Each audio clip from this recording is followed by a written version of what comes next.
No, no es cierto que me voy de la Iglesia Católica. De donde me estoy yendo es de la Iglesia Católica de rito latino que tiene su sede en el Estado del Vaticano. En este video espero darme a entender. Por favor, escuchen mis razones principales al respecto, pero antes permítanme dos aclaraciones. Primera aclaración. Cuando aquí diga Iglesia Católica Romana o expresiones derivadas, no lo hago como desprecio o de forma peyorativa, sino solo para ser más específico, porque el término católico no se limita a la iglesia que tiene su sede principal en Roma, sino también a otras iglesias antiguas que conocemos como orientales y también más allá, Esto no es troll, no es broma, no es nada de eso. Me voy a hacer católico. Es así, me voy a hacer católico. Hay un montón de cosas que quisiera decir al respecto, pero que no es el tiempo, ni tampoco quizás hoy por hoy tenga los instrumentos como para poder hacerlo. Y sé que hay un montón de gente a la que no le va a gustar esto, sé que hay un montón de gente a la que le va a molestar, de hecho, el hecho de que me pase de protestantismo al catolicismo. Es como que, o sea, es un acto de infidelidad básicamente, ¿no? Es como que te cruces del club de River a Boca o de Boca a River, ¿no?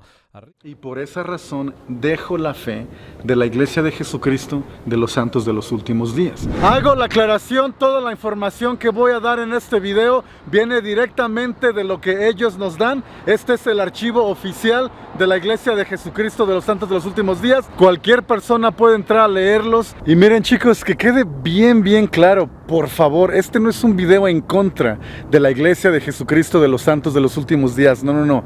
Solo les estoy explicando mis razones personales por las cuales dejé de creer en esa fe. La política de la Iglesia mormona nos dice que está permitido que un hombre tenga múltiples esposas, no en esta vida.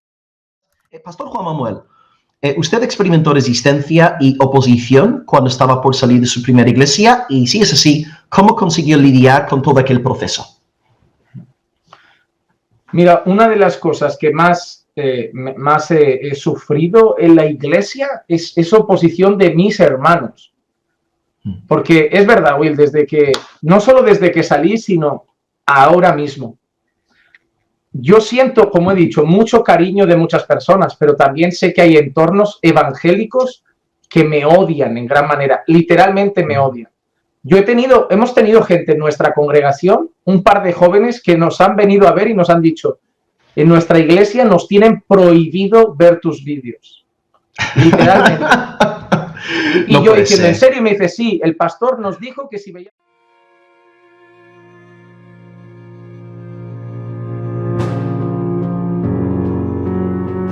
En ocasiones, algunos medios de comunicación y redes sociales ofrecen testimonios de personas que abandonaron su religión anterior como un modo de conocer más a fondo esas creencias. De forma casi invariable, estos testimonios son muy negativos, pero ¿hasta qué punto son representativos e imparciales? ¿Quiénes son los apóstatas? ¿Es confiable el testimonio de ellos?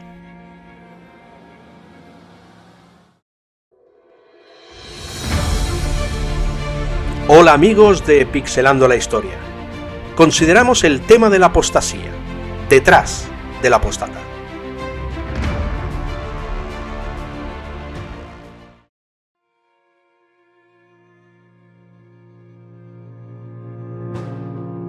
El sociólogo y catedrático Lonnie Cleaver explica que la palabra apostasía es una transliteración del griego apostasía, que originalmente denotaba insurrección o secesión. Su uso religioso denota el abandono deliberado de la religión de uno. En la misma línea, el catedrático de Sociología de la Universidad de Oxford, Brian Wilson, escribió: apostasía puede considerarse sencillamente cuando un antiguo creyente renuncia a sus votos y a su anterior filiación religiosa. De modo que cualquier persona que abandona voluntariamente su religión puede ser correctamente considerada un apóstata desde el punto de vista de esa religión. Pero, ¿definen todos por igual el término apostasía? Bien, pues la apostasía es un acto por el cual la persona decide hacer un rechazo completo de la fe de la Iglesia, de la vida de la Iglesia, y es en sí un acto por el cual pues se decide una persona a rechazar completamente la vida de la gracia que uno encuentra en la Iglesia. Dice, ¿qué significa la apostasía para ustedes en la iglesia? Pastor Juan Carlos. Juan Carlos. Bueno, apostasía es una palabra griega que significa rebelión, revuelta o defección. En este caso, una persona que cree de una manera, deja de creer en una manera. En el mundo, digamos, griego significaba que alguien abandonaba un partido político y se iba para otro, cambiaba una ideología. En el punto de vista bíblico dice el Espíritu Santo que en los posteriores días habrá apostasía. En 2 Tesalonicenses, el amado apóstol Pablo advierte que va a haber apostasía. Básicamente es apartarse de la fe verdadera en Cristo Jesús, gente que anteriormente la creía. Para ser un apóstata se requiere haber sido un creyente. Y la apostasía es un divorcio de la verdad. O sea, la apostasía es haber conocido la verdad y luego abandonarla por voluntad propia. La apostasía es desviarse voluntariamente hacia el pecado, aún habiendo conocido la verdad. Quiero decir en esta mañana que la apostasía es un pecado grave. Un apóstata es todo aquel que por ignorancia o falta de fe, reniega de la fe católica, aludiendo a buscar a Cristo por cuenta propia en la secta protestante en donde mejor lo traten y en donde las exigencias se ajusten a su estatus de vida, olvidando preceptos tan importantes como el santo sacrificio de nuestro Señor Jesucristo en la misa y el sacramento de la confesión para el perdón de los pecados.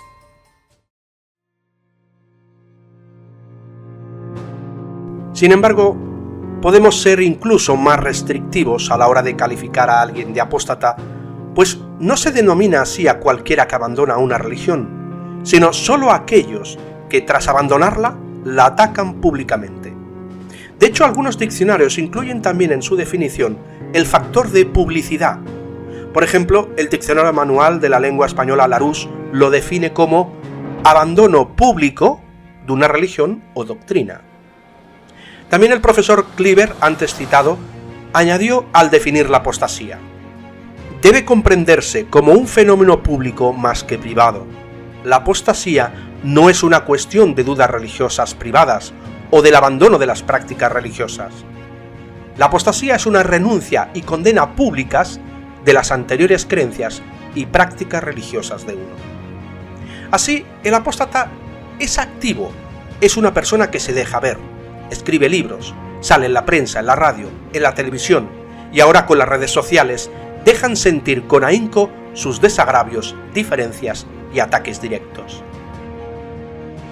La apostasía está relacionada muy de cerca con la herejía, en donde el rechazo de creencias y prácticas ortodoxas en favor de las heterodoxas dentro de una determinada religión es considerado como una negación categórica de la verdadera religión.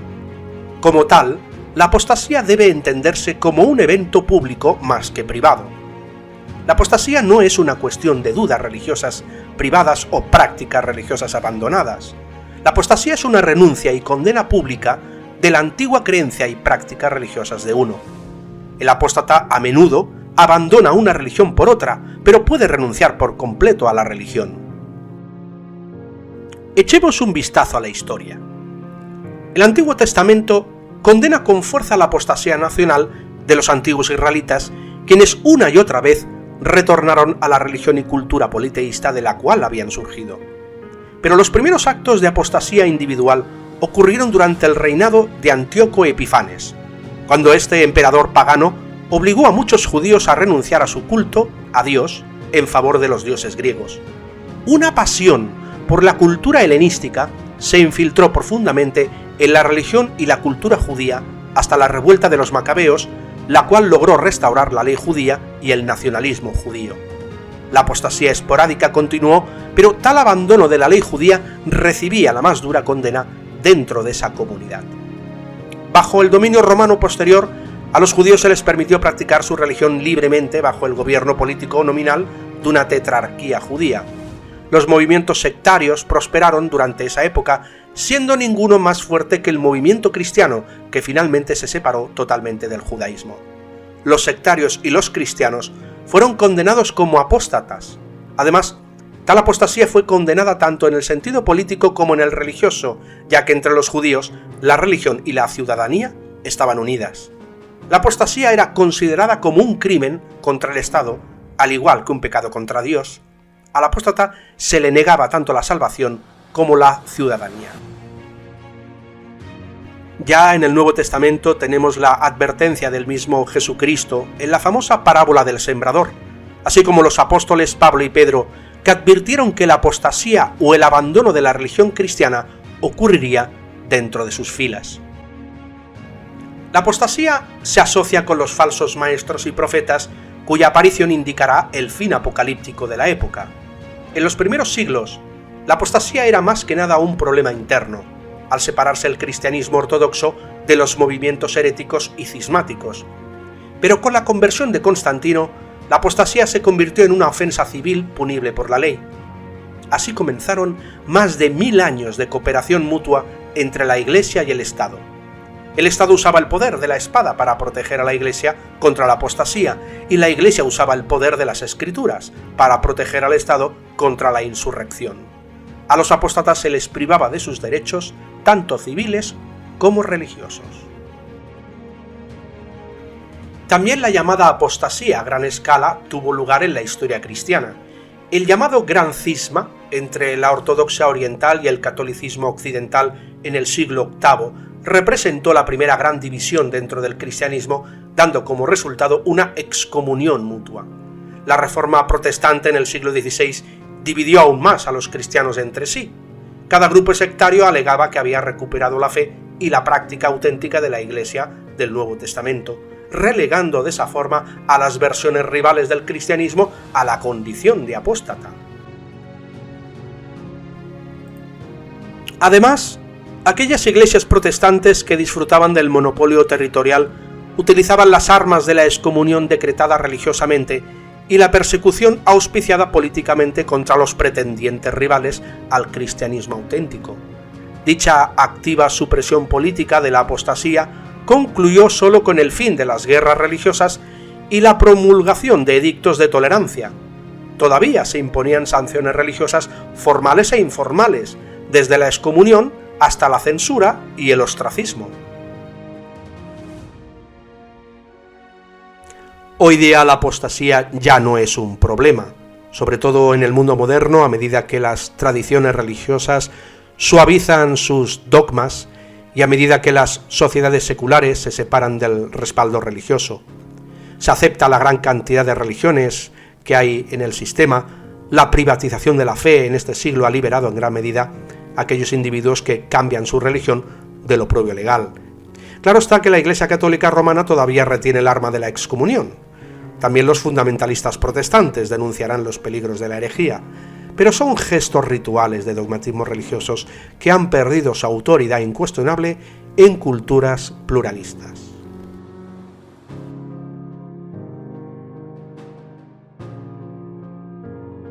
En décadas recientes han aparecido nuevas confesiones religiosas que exigen un alto grado de lealtad de sus miembros y otras religiones no tan recientes que han experimentado un gran auge, lo que ha suscitado la curiosidad de la sociedad. Especialmente los casos de apostasía han atraído notablemente a los medios de comunicación que ven la historia relatada por el apóstata como un buen reportaje, especialmente si éste se ofrece a revelar aspectos o hasta secretos del movimiento al que pertenecían.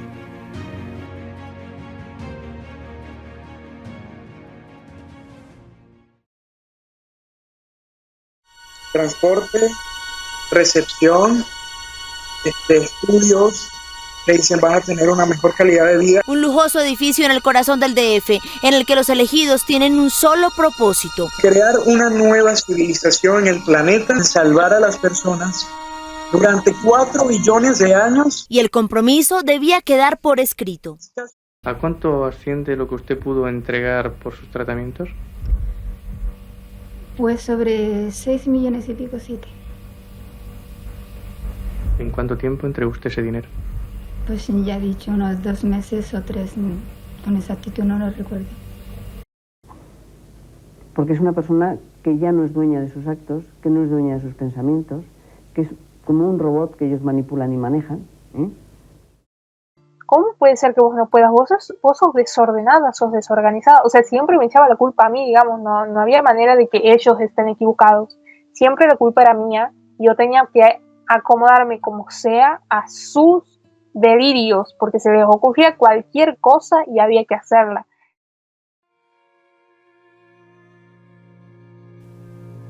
En consecuencia, los apóstatas reciben una atención de los medios injustificada, pese a que sus relatos suelen ser la información más ampliamente disponible para el gran público sobre las religiones minoritarias. Precisamente por eso, el apóstata se convierte en una figura central en la formación o deformación de la opinión pública sobre estos movimientos religiosos. Según el profesor Cleaver menciona, el apóstata no debe aceptarse sin crítica por los medios de comunicación, la comunidad de investigadores, el sistema legal ni las agencias gubernamentales como fuente confiable de información sobre nuevos movimientos religiosos. Se le debe considerar siempre como un individuo predispuesto a exponer una visión parcial, tendenciosa. ¿Por qué? Casi invariablemente, podemos aceptar la apostasía de grandes religiones, católicos que se hacen musulmanes o viceversa, protestantes se hacen católicos o lo contrario. Pero ¿qué ocurre cuando hablamos de nuevos movimientos religiosos o también lo que algunos llaman sectas? ¿Se sigue el mismo criterio cuando alguien deja de ser de este movimiento? Esto suele suceder con aquellas religiones que o bien su número de feligreses es comparativamente pequeño frente a la religión tradicional, o bien porque sus años como grupo es también comparativamente corto con las religiones tradicionales. Esto sucede, por ejemplo, con los mormones, los testigos de Jehová, los adventistas del séptimo día, etc. ¿Se sigue el mismo criterio a la hora de valorar la apostasía en estos nuevos grupos religiosos? Por ejemplo, seguramente aceptaremos con gusto esta defección.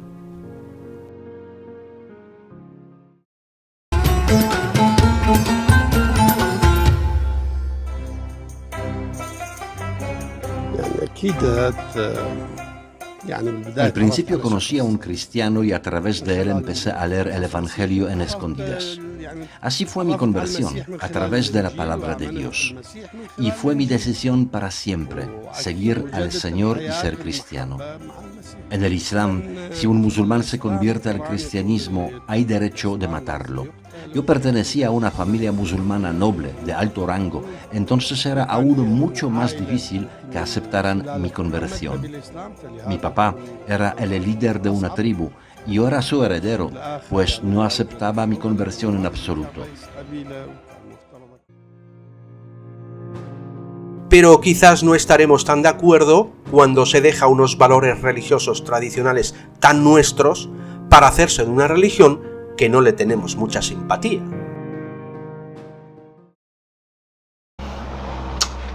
Yo acepté el Islam a los 25 años. Hasta entonces era cristiano, pero era cristiano de nombre y poco más. Con mi familia pintábamos huevos por Pascua, algo que no tiene nada que ver con el cristianismo, que me enteré más tarde. Celebrábamos la Navidad, algo que no tiene nada que ver con el cristianismo, más bien el paganismo. Y hacíamos muchas celebraciones que no tenían nada que ver con el cristianismo, pero que todos los cristianos las celebran y creen que tiene que ver algo. Vamos a celebrar el cumpleaños del niño Jesús, el niño que nació en verano, lo vamos a celebrar en diciembre. Muchas de las confesiones religiosas minoritarias requieren una estricta adherencia de sus miembros a sus normas morales y doctrinales, que difieren de las religiones tradicionales y de la moralidad general de la sociedad, que cada vez va a menos. Esto supone cierta tensión con el entorno que puede producir en algunos un deseo de aceptación social. No sorprende, por tanto, que algunos miembros terminen decidiendo que cierto movimiento religioso no es para ellos, y lo dejen, o bien que no sientan la suficiente motivación para mantener las normas del grupo y sean por ello expulsados o excomulgados. Algunos adoptan una postura de resentimiento y se convierten en detractores que atacan públicamente a su religión anterior a través de la prensa y en algunas ocasiones de los tribunales. El profesor Cleaver compara la dinámica de separación del apóstata de un grupo religioso al que antes amaba con un divorcio lleno de amargura.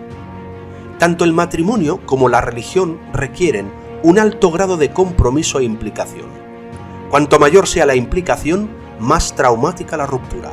Cuanto más haya durado el compromiso, más urgente es la necesidad de culpar al otro del fracaso de la relación. Los que han sido miembros de nuevos movimientos religiosos durante mucho tiempo y han estado muy implicados, pero que más tarde se sienten desencantados con su religión, suelen echar toda la culpa a sus anteriores correligionarios o a la organización religiosa en general. Como explica el investigador de asuntos religiosos Gordon Melton, magnifican pequeñas faltas hasta convertirlas en enormes maldades, convierten decepciones personales en maliciosas traiciones e incluso contarán falsedades increíbles con tal de dañar a su anterior religión.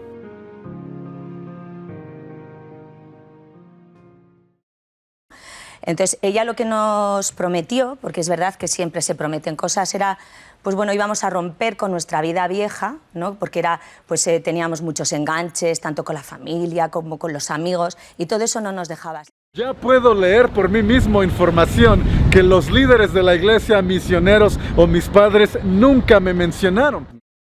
Primero, basándose en conócete a ti mismo, en meditación interior, lo que se hace es destruir tu personalidad. Quizás tienes una personalidad frágil o tienes un tipo de problemas y ellos la van reconstruyendo a su medida, a la medida de la organización. Es decir, no se está diciendo que las experiencias aquí expuestas y otras no sean verdad. Lo que se dice es que no son verificables. Falta la otra postura para o bien defenderse o exponer su punto de vista para que no haya una sola versión de lo sucedido. Claro, hay implicados numerosos factores que no nos dejarán tener un cuadro completo sobre lo ocurrido. Las exageraciones, las medias verdades, cómo se cuenta, qué es lo que no se dice, y las mentiras descaradas no nos dejarán tener una evaluación equilibrada sobre lo sucedido. Se añade además la inclinación de nuestra simpatía a la supuesta víctima y al desagrado que por bastante tiempo le tenemos al grupo que se está hablando en cuestión. Por supuesto, cualquier persona puede sentirse hasta cierto punto conmocionada tras abandonar una religión a la que amaba, igual que una persona tras un divorcio puede sentirse emocionalmente desestabilizada durante un tiempo. Esto en sí mismo no descalifica a la religión, igual que no descalifica a la institución del matrimonio. Además, investigadores como Lewis Carter, David Bromley o Gordon Melton consideran que los casos en que alguien necesita ayuda psicológica tras abandonar su religión son escasos y más atribuibles a la influencia de los grupos antisectas que al abandono en sí de su religión. El apóstata, por lo general, siente una gran necesidad de autojustificarse. Trata de reconstruir su propio pasado, excusar su anterior afiliación a una religión que ahora odia tanto y culpar a los que antes eran sus compañeros más próximos. Esto explica su rechazo frontal ante cualquier información o argumento que refute la postura que tanto le ha costado crear o asumir.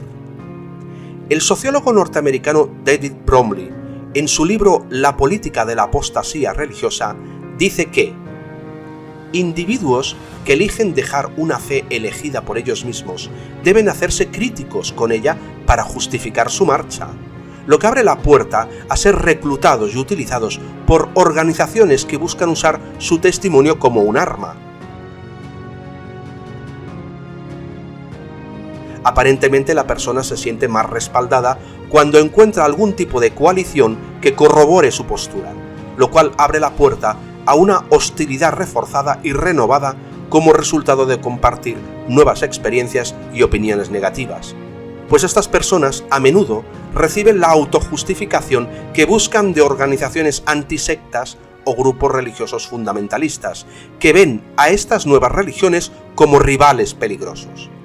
Estos grupos, extraordinariamente activos en Internet, les proporcionan las explicaciones de una supuesta manipulación, un control mental o incluso un lavado de cerebro para que puedan así racionalizar su repentina adherencia e igualmente repentino abandono de un nuevo movimiento religioso.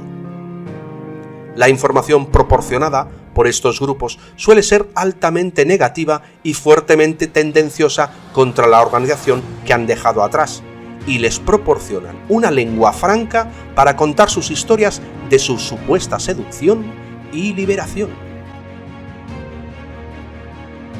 Numerosos científicos sociales han señalado que estas autobiografías de supervivencia a una secta son relatos con un estilo altamente convencional, todo un género estereotipado. Es lo que algunos sociólogos denominan la historia atroz, que tanto gusta a la prensa sensacionalista y que algunos investigadores incluso han llegado a considerar una categoría de fenómenos. El apóstata necesita establecer su credibilidad, tanto con respecto a su conversión a su anterior religión como a su posterior renuncia a tal compromiso. Necesita una explicación convincente, tanto de su adherencia a su anterior fe como a su abandono y condena del mismo. Y el género de la historia atroz le permite lograr esto hasta cierto punto. Gracias a esta historia, el apóstata se representa a sí mismo como una persona que fue introducida en su anterior confesión religiosa en un momento en que estaba especialmente vulnerable.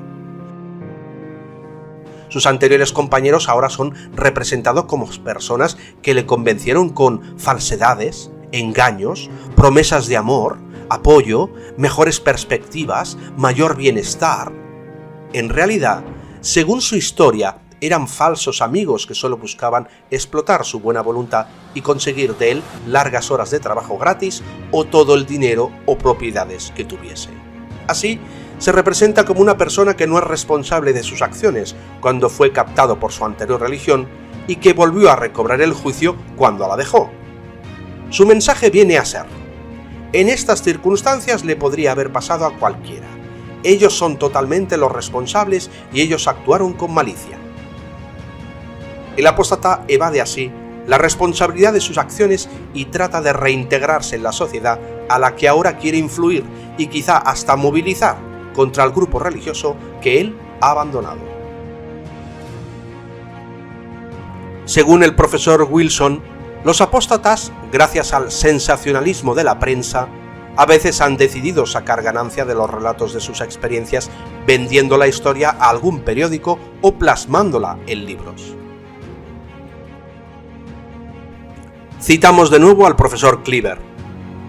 Es innegable que estos tenaces y acérrimos opositores de las nuevas religiones presentan una visión distorsionada de las nuevas religiones ante el público, los investigadores y los tribunales.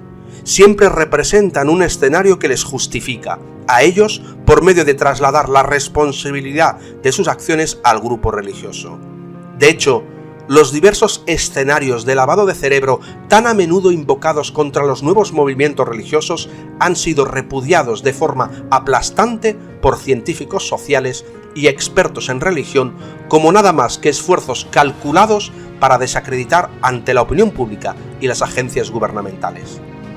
Difícilmente pueden tales apóstatas ser considerados como informadores confiables por periodistas, investigadores y juristas responsables.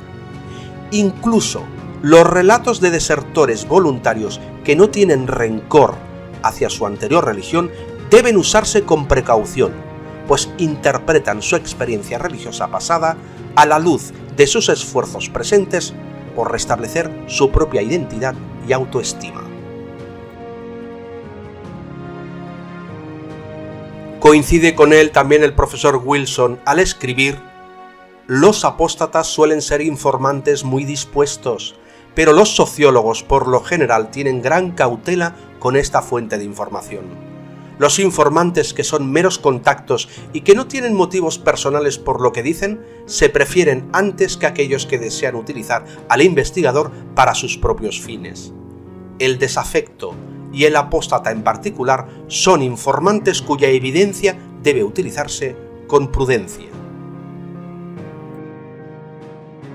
En conclusión, vemos que el término apóstata es un término correcto y no necesariamente despectivo, que se refiere solo a una fracción pequeña de personas de una anterior religión, concretamente a los que se envuelven activamente en tratar de desacreditar a su anterior grupo religioso, a veces trabajando bajo la influencia de grupos religiosos antisectas. La animosidad de estas personas y su necesidad de justificar sus decisiones contradictorias hacen que su visión de su anterior religión esté notablemente distorsionada, por lo que sus testimonios tienen una credibilidad muy dudosa.